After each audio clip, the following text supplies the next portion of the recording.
ఒకానొక ఊరిలో చిట్టి అనే ఒక అందమైన కోడి ఉండేది. అది చాలా కష్టపడే స్వభావం కలది. ఒకరోజు చిట్టి పెరట్లో వెతుకుతుండగా దానికి కొన్ని బియ్యం గింజలు దొరికాయి. చిట్టి చాలా ఆనందపడింది. ఈ గింజలతో బిర్యానీ వండాలని అది అనుకుంది. చిట్టి ఆ గింజలను పట్టుకుని తన స్నేహితుడైన బకూ అనే బాతు దగ్గరకు వెళ్ళింది. బకూ, నాకు కొన్ని బియ్యం గింజలు దొరికాయి. ఇవి నాటడానికి నాకు సహాయం చేస్తావా అని అడిగింది.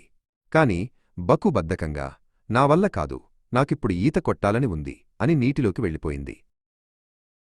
తరువాత చిట్టి కావు అనే కాకి దగ్గరకు వెళ్ళి అదే అడిగింది.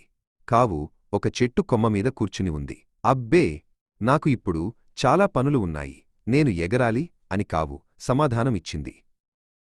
చిట్టికి సహాయం చేయడానికి ఎవరూ ముందుకు రాలేదు. చిట్టి నిరాశ చెందలేదు.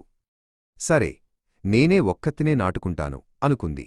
అది తన ముక్కుతో మట్టిని తవ్వి ఎంతో జాగ్రత్తగా ఒక్కో గింజను నాటింది.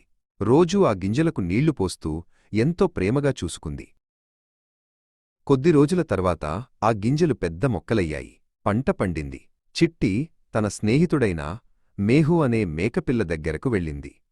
మేహూ, పంట కోయడానికి నాకు సహాయం చేస్తావా అని అడిగింది. మేహూ గడ్డి తింటూ, నాకు ఆకలిగా ఉంది, నేను గడ్డి తినాలి, నాకు ఖాళీ లేదు అని చెప్పింది. చిట్టికి తన ముగ్గురు స్నేహితులమీద కోపం రాలేదు కాని బాధ కలిగింది. చిట్టి తన చిట్టి పిల్లలను పిలిచి వారితో కలిసి పంటను కోసింది. గింజలను వేరుచేసి ఒక సంచిలో నింపుకుంది. ఆ గింజలను మిల్లుకు తీసుకెళ్లి బియ్యంగా మార్చుకుంది. ఇప్పుడు బిర్యానీ వండే సమయం వచ్చింది. చిట్టి మళ్లీ తన స్నేహితుల దగ్గరకు వెళ్ళి, బిర్యానీ వండడంలో నాకెవరైనా సాయం చేస్తారా అని అడిగింది.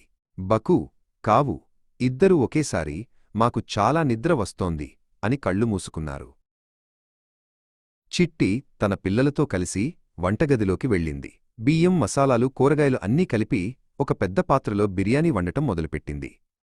చిట్టి పిల్లలు కూడా ఉత్సాహంగా సహాయం చేశాయి.